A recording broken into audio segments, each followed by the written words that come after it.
Good evening. Good evening. Thank you for joining us.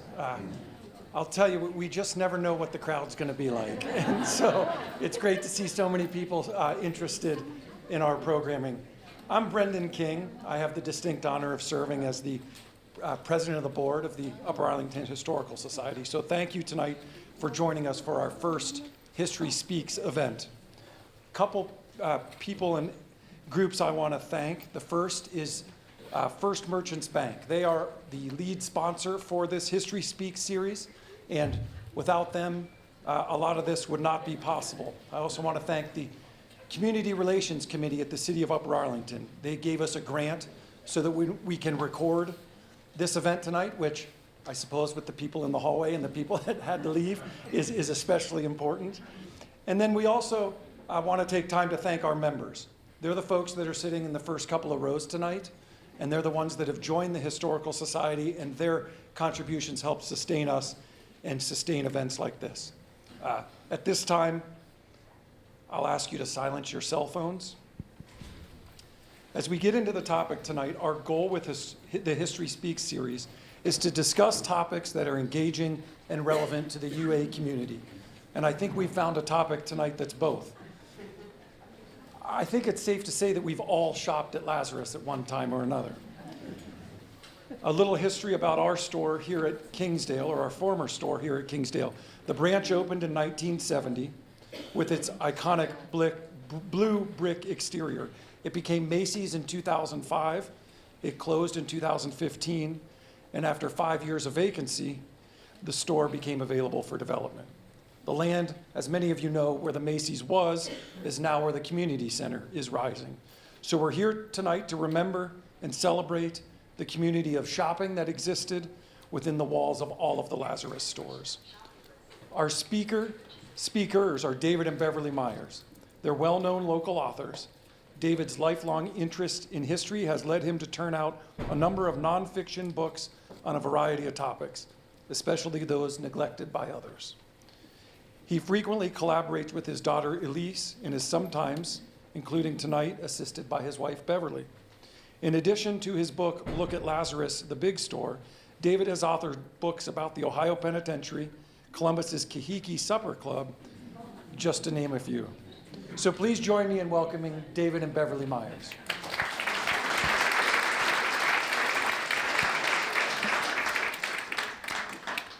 Thank you for coming. This is kind of an overwhelming experience for me. I'm usually not this close to the audience, but I do like to walk around some while I'm talking. Next month, I'll be 75 and a half. And I mention that because I wrote this book when I was 60, along with my wife and my daughter.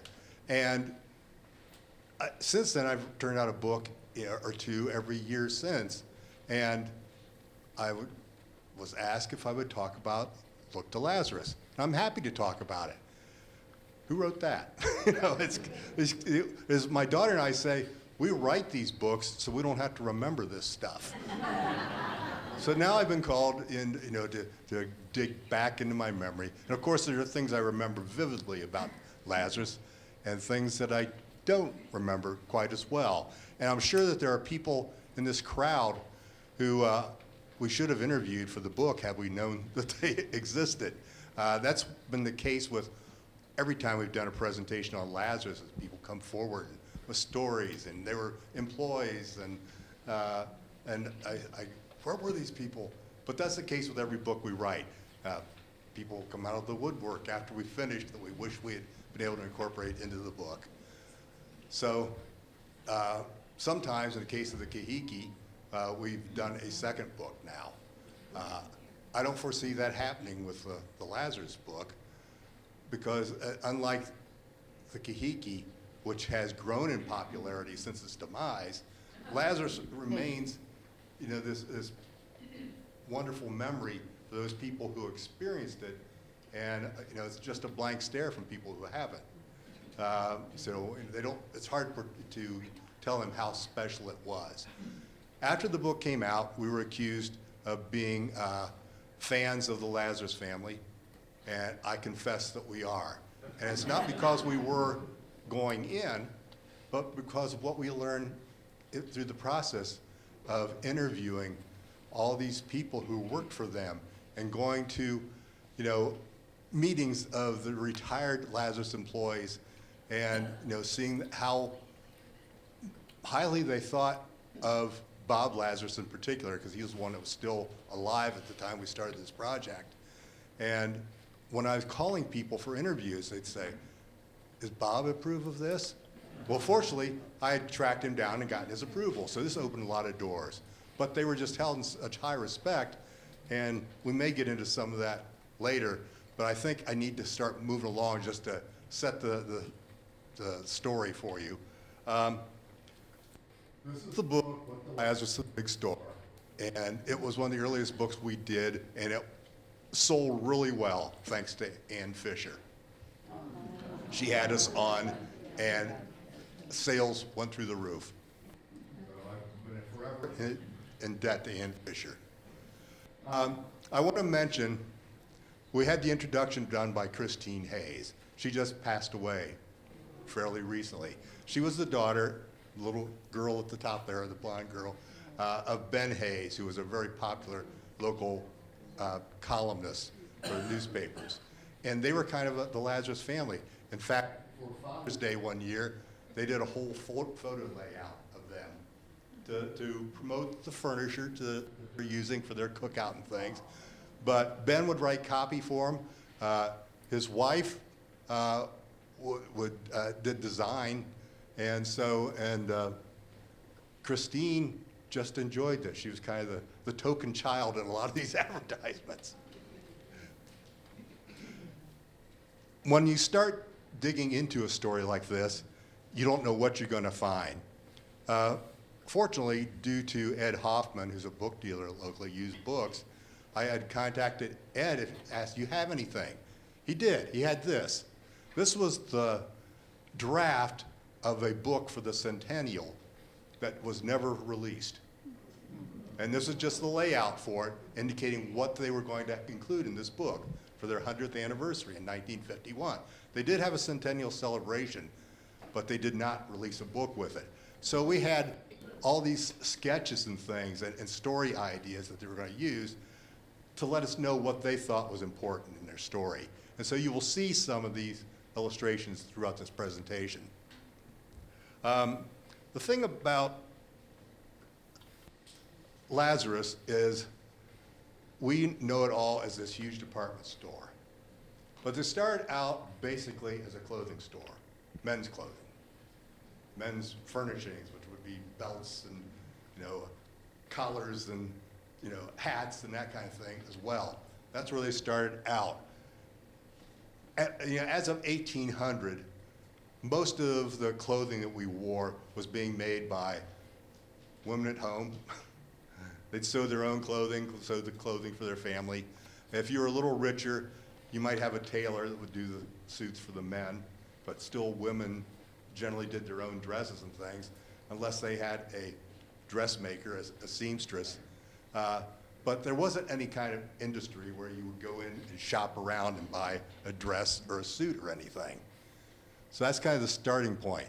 So what happened? Napoleon happened.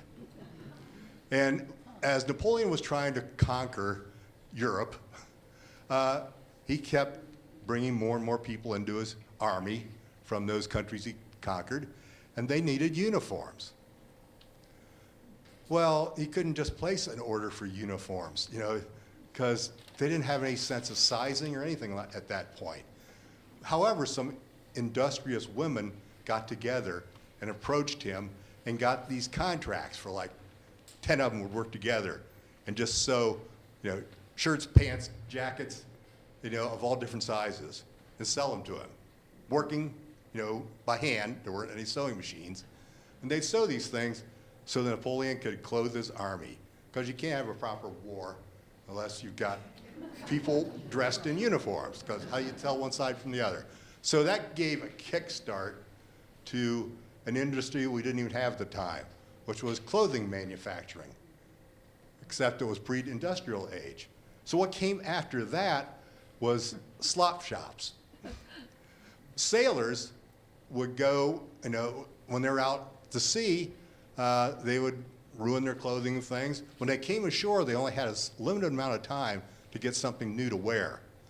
So what they had were these slop shops, which were essentially used clothing, except some of them would also hire a tailor to create some coats and jackets and things, but they used something they called shoddy cloth, which was junk.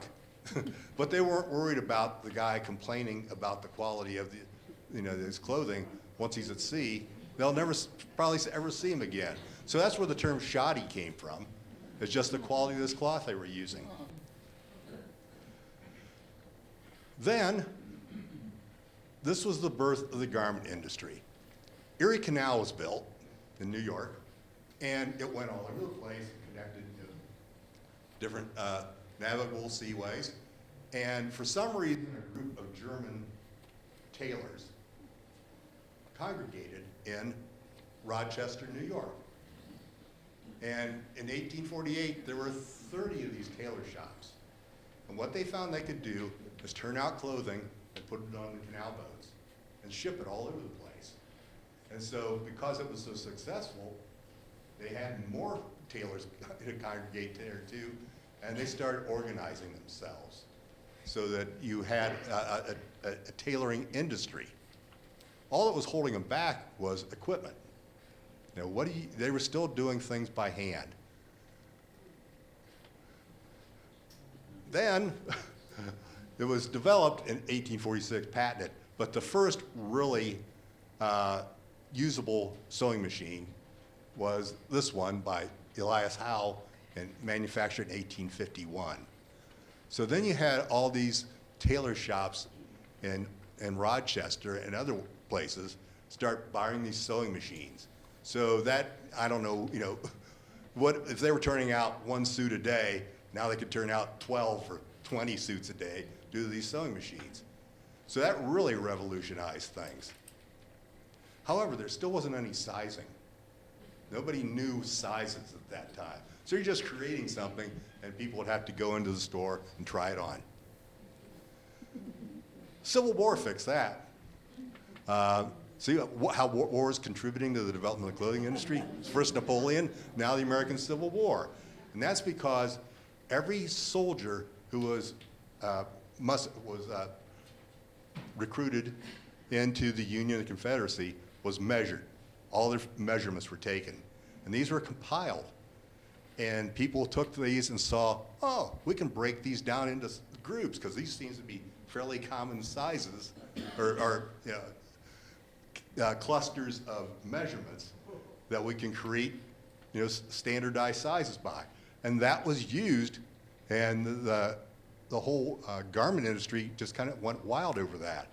This is really good for men. All right? We didn't have too many female soldiers, and the ones they did have were disguised as men, so it didn't do anything to help sizing for women. And there would be nothing done about that until about 60 or 70 years later. So, 1850, Simon and Amelia Lazarus came from Germany. He was a rabbi, had gone to rabbinical school anyway. We don't know what he did for a living, but they came here along with David, who was Amelia's stepson. She had been married before, and then they had their own child, Fred, and then shortly after they arrived, Ralph was born. And they came here because they were invited by the brother-in-laws, the Aronsons. And so they heard about how great Columbus, Ohio was. And so they came directly from Württemberg to Columbus, Ohio. And they arrived on a canal boat at the base, right at Broad Street. Broad Street and the river. At the time we're talking about, there were a lot of tailors in Columbus, fair amount, selling handmade men's clothing. In fact, they were all Jewish, just as the Lazarus family were. That would continue that way for decades. It would be strictly Jewish tailors making clothing here. That's because they came here usually from Germany, speaking German, and they didn't have to know much. They could take their measurements of things and do the sewing thing in order to interact with customers. They wouldn't have to be that conversant in English. But the one concept that was already established here when they arrived was the one-price store. And this was kind of novel. Up to this point in time, 1850, if you went into a store, there were no prices. It's all based on haggling. Okay? So nothing was priced, which is great if you speak English. But Simon Lazarus didn't speak English very well, if at all. And so he immediately, when he started working, adopted the one price policy. And there was one store in Columbus at the time that was called the one price store. Now, at this time, 1850s, this was women's clothing. And you could see all the handwork that goes into making something like that, and then plus all the hoop skirts and all that kind of stuff, and the petticoats, and those were all individually handmade. There was no way to manufacture those. This is what men were wearing. And they had actually changed significantly from before the Civil War to after the Civil War. Because they wore uniforms, they were now used to more loose-fitting clothing. Didn't have to be conformed to their, back when they wore those tight pants and leggings and things. That was out now. Now they had pants legs that kind of flowed when they walked. So that stuff was a lot easier to make. Your sizes didn't have to be nearly as accurate. B. Aronson and Brother was the business that Simon Lazarus bought into. When he arrived in Columbus, he had $3,000 with him. So we don't know how he came by that. He must have scrimped and saved, but that was a significant amount of money at the time. You figure during this period, if you had $4,000, you probably could have your own store. So he had $3,000, so he bought into his brother-in-law's store. And there was another brother here who was L. Aronson, and they think his first name was Lazarus. So that store was going, and so was Graham's New York one-price store. So now we had two one-price stores, and now through the influence of Simon. It wasn't too much after that Simon actually bought out his brother-in-law. He wanted the store entirely to himself. And so he was able to do that. His son, David, who was his stepson, he took the Lazarus name, but he married and moved to Warren, Ohio, and opened his own clothing business there. During the Civil War, we had a prison camp in Columbus called Camp Chase over on Sullivan Avenue. And when Morgan's Raiders came through Columbus, or through Ohio, they didn't come through Columbus until they got caught. When they were finally caught, the officers and the men were they're divided up between prisons in Ohio and in Pennsylvania. Morgan and his lieutenants were brought to Columbus, and some of his other officers and men. And the officers were put in the Ohio Penitentiary, which was strictly against the law, because they were prisoners of war. They weren't criminals per se. And the rest of them were put in Camp Chase. Well, they had a commander at Camp Chase who had very liberal policies. And since he had a lot of these Southern gentlemen there who had been officers, he didn't think it was right that they should have to stay in the prison camp all day long. So they could get out on their word, their parole, and go roaming around Columbus. And they did. And they would go and get in bar fights, over over the North-South issues. They go to the State House and watch our government, Ohio government in session. So they were doing those things. Some of them went into the Lazarus store and stole some merchandise. And so Simon's sons promptly grabbed their guns, and they were 12 and 14 years old, and went out to Camp Chase to get the stuff back, and they were able to recover it. So he was teaching them the business when they were very young. They were just teenagers at the time. When the Civil War came to an end, Simon said, this is an opportunity. And so he bought a wagon, and he loaded it up, or didn't load it up, but he got ready and drove from Columbus to Rochester, 800-mile round trip, to purchase clothing from the garment manufacturers in Rochester. He bought 200 suits, and he brought them back to Columbus. So since Camp Chase was also where a lot of Union soldiers were being mustered out, they would come into Columbus to buy new clothing to get out of their uniforms as quickly as they can, and Simon would sell them he had the 200 suits for them to buy, and they went down in the basement and they would change into their new duds and just throw their uniforms away. Well, one soldier that did that, he realized later that he had $400 in his pocket. Well, he came back looking for that, and they found it. He had thrown it, and it had caught on a nail on the ceiling. And so they brought it down, and the $400 was still in the pocket. So, Simon's sons, Fred and Ralph. That's how we got F&R Lazarus. Okay?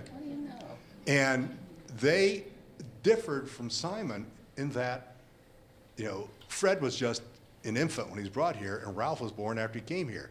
They were basically Americans from birth. And so they grew up in this culture. They knew English. They knew how it worked. Simon was, they said, a very wise man, a very kind man, but no businessman. And they saw the opportunities that he didn't see. So they ingratiated themselves into the business very quickly and started helping him lead it. And the policies that the Lazarus came up with, some of them were kind of novel. One price wasn't, but they were an early adopter of that. One was a fit or no sale. So if you bought something and it didn't fit, you could bring it back. Novel idea back then, but they felt that was helping them. Getting bad mouth loses you a lot more customers, and so they felt every customer they brought in that was happy would get them more sales.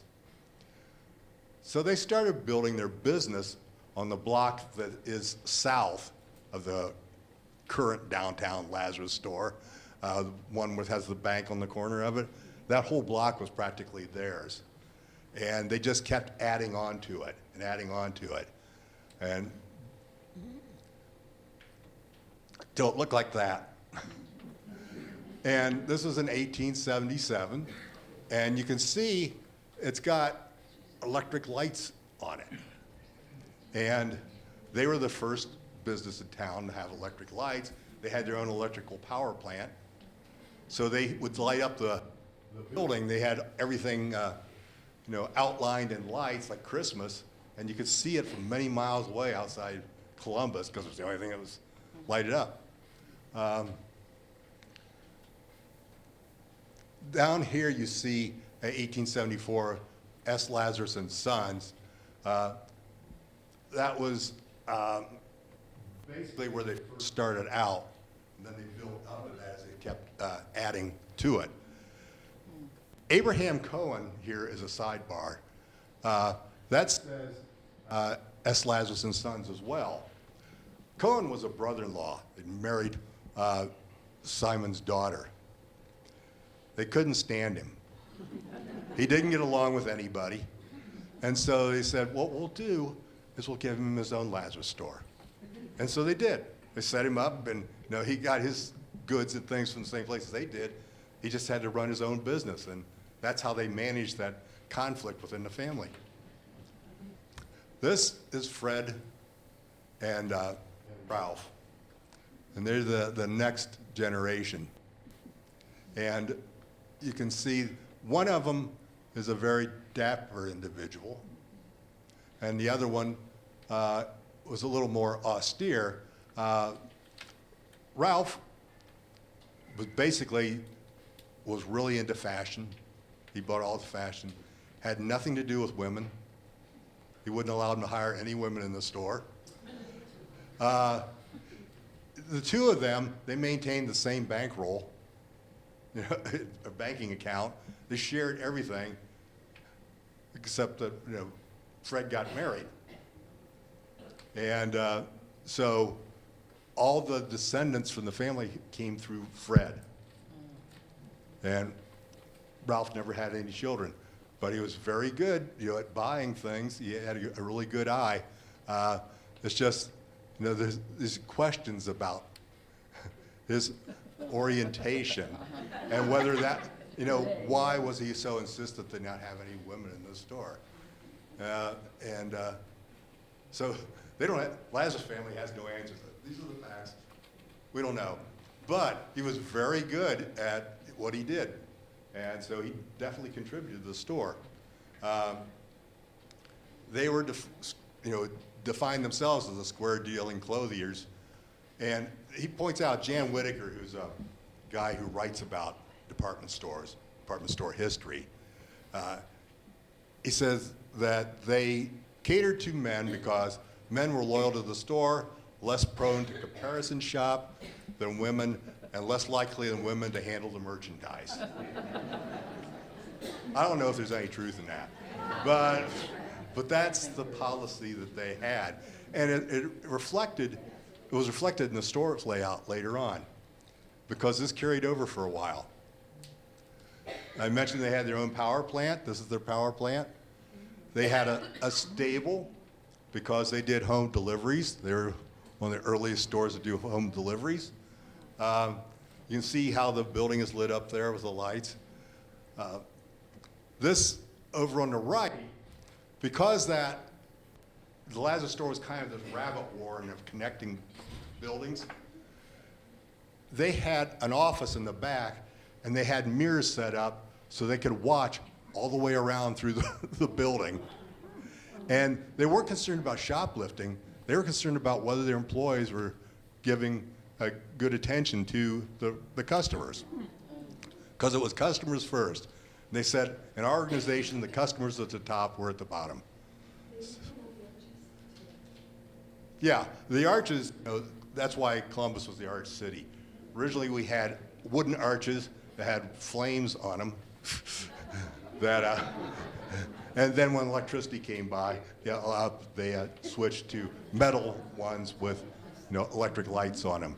So that's why when we were looking to come up with an image for our city, when people thought it was too vanilla, they decided to revive the whole arch theme that's downtown now. This is Fred Lazarus Jr. He's a very important figure in the Lazarus history.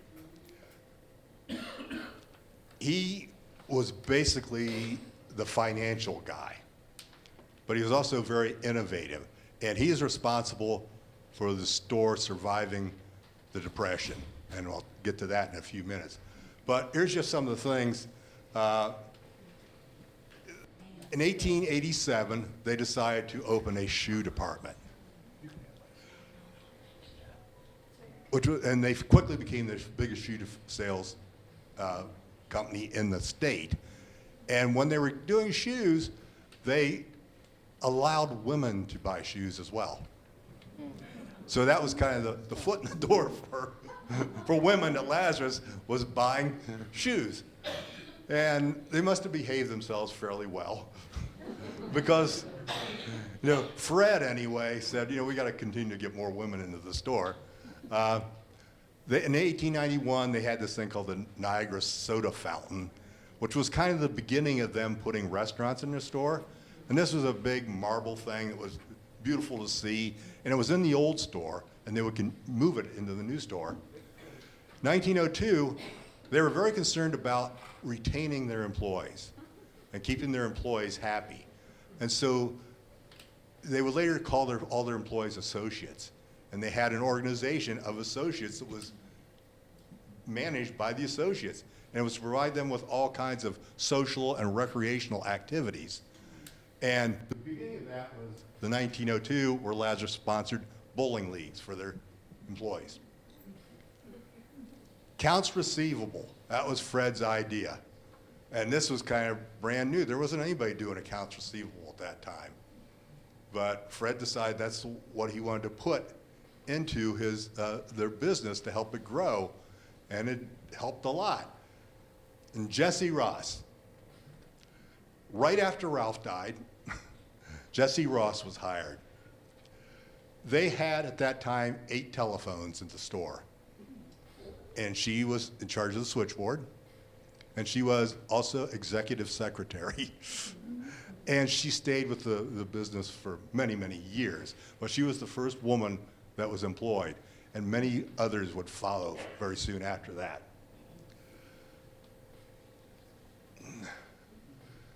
In 1909, Lazarus decided to go big or go home.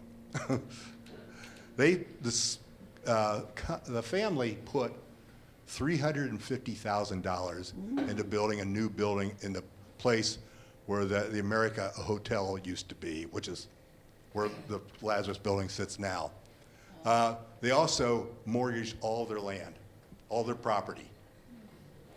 They were so convinced that this was the right thing to do, because Fred said it was the right thing to do, that they built the huge 6-story building that was there, that is still there standing.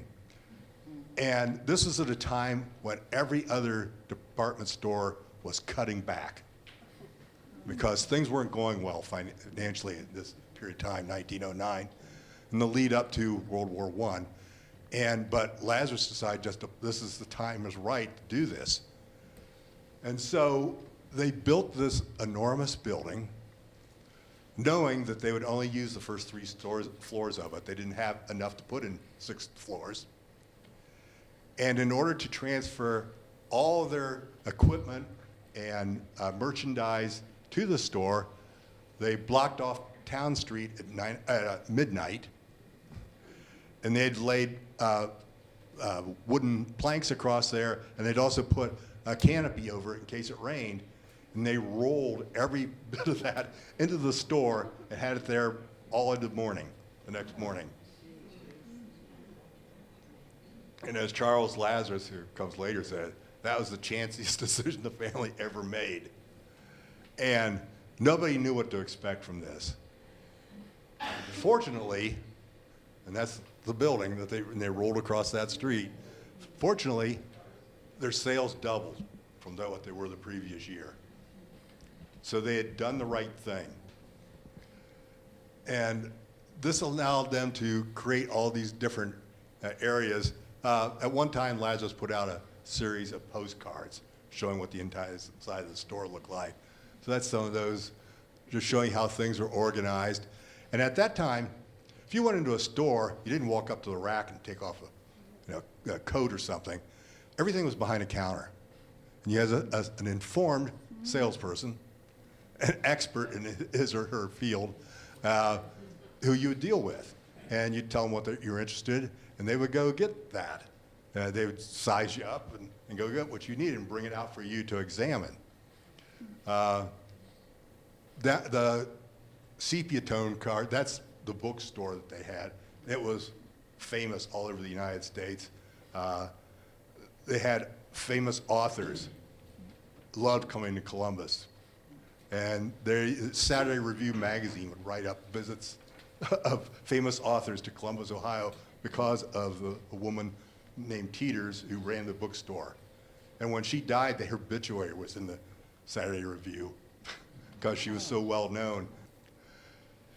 And here, you can see up here is a restroom and a lounge outside of it. Toyland, these all came, it was Kinderland, came later. Those are houses in the lower right corner there. That's a tea room up there. All these things are coming in basically late 19 well, early 1920s is when most of this stuff was being introduced. But, so they were gradually filling up their 6 floors. And now I think it was 1914, they put in first escalator. It was a failure. People were afraid of it. They were afraid of it. You know, it was kind of creaky and things. It was a moving stairway, and took a while for people to cotton to that kind of thing. In fact, it wasn't until the 40s that they put them in again after they took this out. But they had elevators, lots of elevators. You had, they did a lot of this kind of stuff too in order to engage with your customers. Because, you know, they'd keep track of birthdays and send out cards and just all kinds of little advertising things. And that brought people back. So here's what High Street looked like, looking north at this period of time. And I'm going to tell you who we have at this time, who's in what position. Fred's handling finances. Simon is handling personnel and community relations. And Bob is the merchandise and publicity person. And they had another brother, Jeffrey, Uncle Jack. This was another Aaron Cohen situation. He was the youngest one, and he wasn't interested in you know, hierarchies and that kind of thing. And he gave him a lot of difficulty. So they thought, well, what could we do with him? He wasn't without talent, but how do we deal with this? You know, we can't do, he's too divisive. Shillito's department store, John Shillito's in Cincinnati, was kind of on the decline at this point. It had been the biggest department store in Cincinnati at the time, but it was was losing business, and so Lazarus bought it and gave it to Jeffrey to run. This was Fred's idea. It gets him out of the city and gives him something to do. And you know, within a few years, Shillito's was back on top again. But that's why, you know, I always wondered why if you bought something at Lazarus, you could take it back to Shillito's. And that's because they were the same company. It's just different branches. And so all these people from Cincinnati are proud of Shillito's. Yeah, that was Lazarus.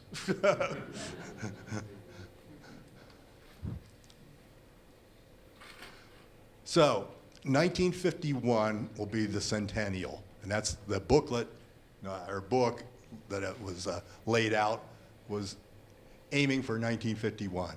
And Fred Lazarus' philosophy towards the Lazarus department store was that it would be the big circus. And he wanted 50 to 100 demonstrations should be running continuously every day.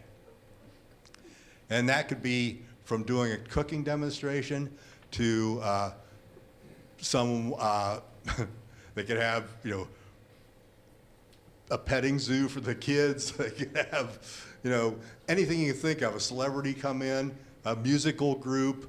They wanted all these things going on. And the idea was we were building a business where women will want to come and spend the entire day and not leave the building. And so the reason that's why they started building the restaurants in there, and the different restaurants, and inviting people to have organizational meetings there. A lot of social, you know, Altruza and groups like that would go to Lazarus to have their meetings in the tea rooms. What's that?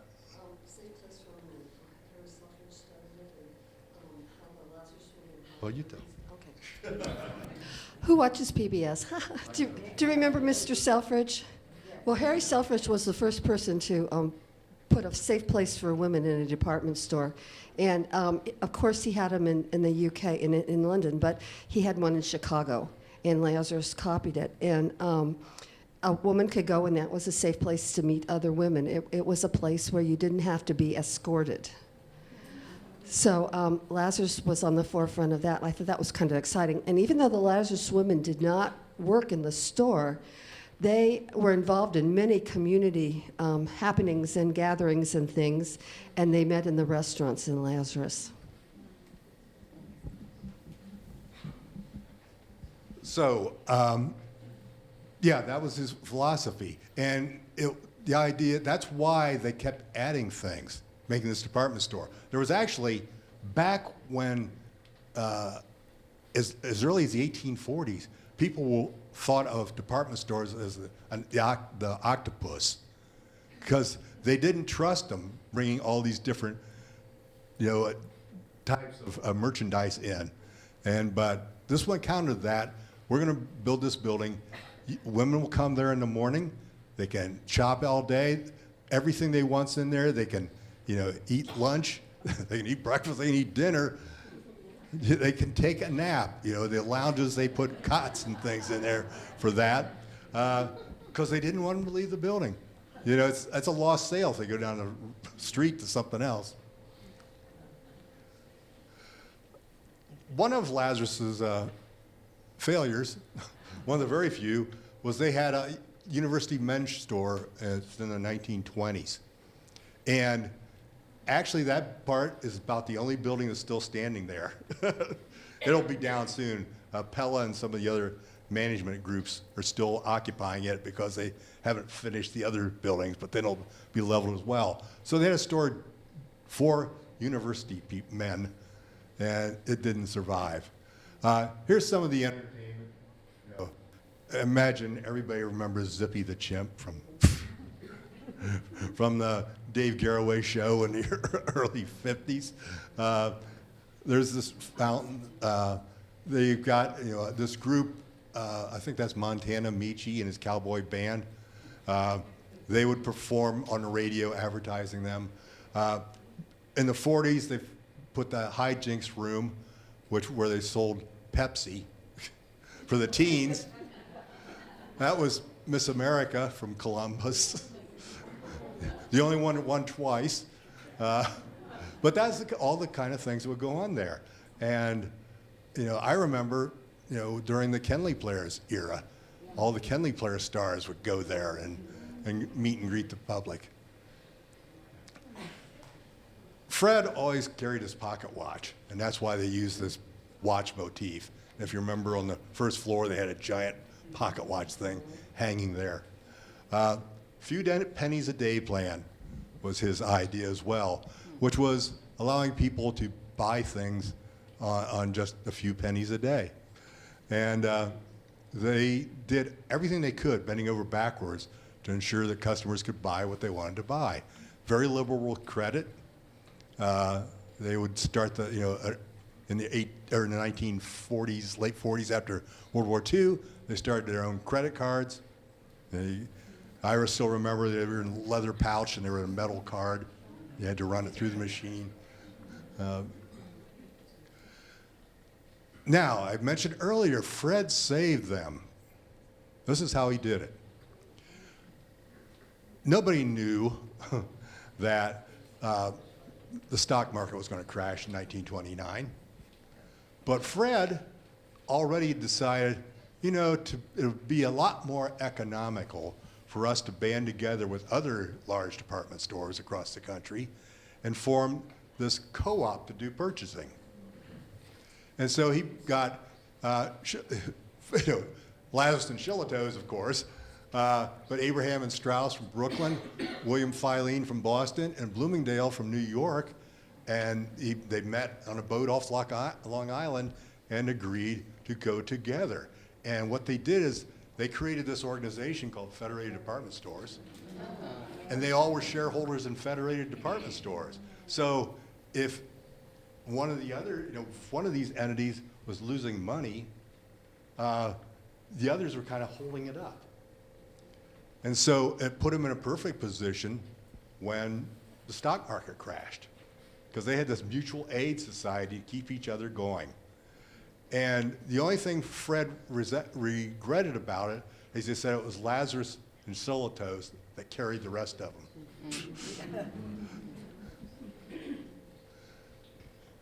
1946, they got away from their one building.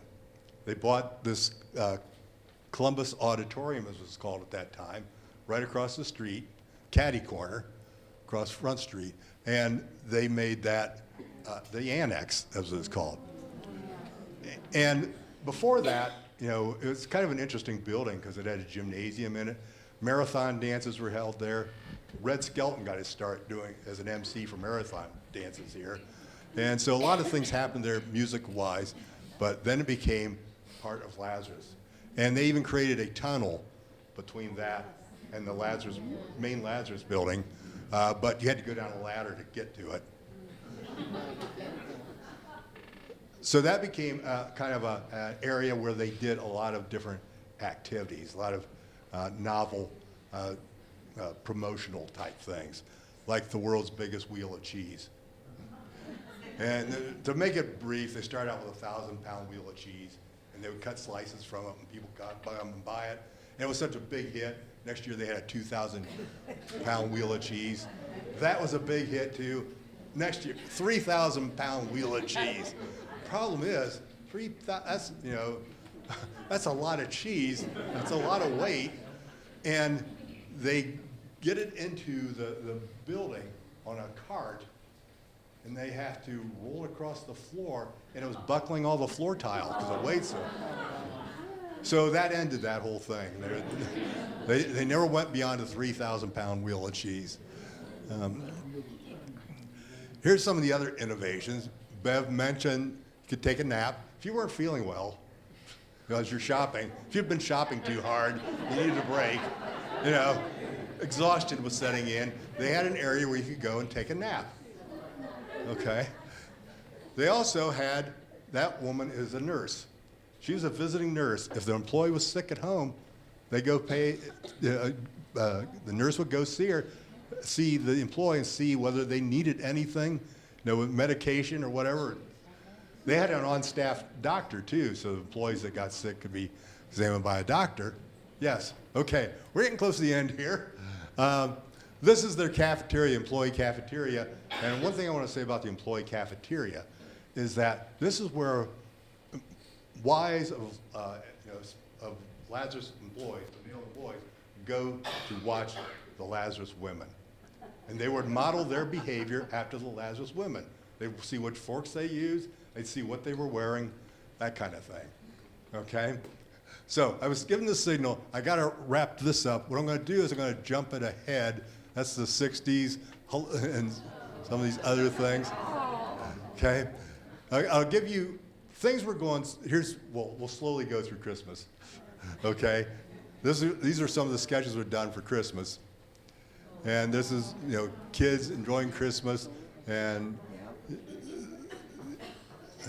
there's the Santa parades that they used to have that went all the way to Clintonville, you know, and Gene Fullen and Spook Beckman would play Santa and stuff like that. And there's the Lazarus windows. There's very few really good pictures of that. And these are some of the other things they do, you know, for Lincoln's birthday and things like that. Our daughter, the author's little girl in blue. Yeah, Elise is there, okay? So, Lazarus, we know, eventually did not survive. The Lazarus family had already decided that they didn't want any more part of the way retail was going. They didn't like that they couldn't pay their employees a living wage. And that was all, they blame a lot of it on packaging. Said the package, the item itself sells itself with the information that's on the packaging. So you don't need well-informed employees anymore. And so they decided to get out of the business, and they didn't want their children to be involved in it anymore. And so I'm going to go ahead here. You see the last days coming down, 2009. And that's what they became, and then they built apartments around it. See, that was still nice. Here.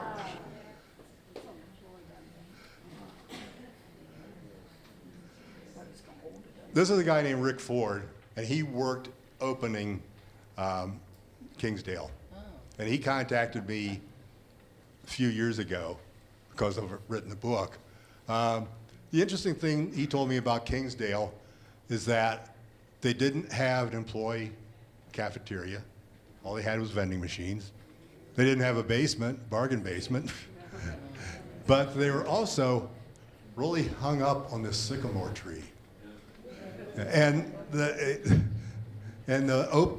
manager of Lazarus Kingsdale was told by Bob Lazarus, I think, or maybe Charles, that we don't care what you do with this store. We don't care if you lose money. But if you damage that sycamore tree, you're fired. Which was interesting because the sycamore tree seems to be the first thing they tore down before they started leveling the building. And here's some more. These are all Kingsdale interior pictures. Let's have a round of applause for David and Beverly.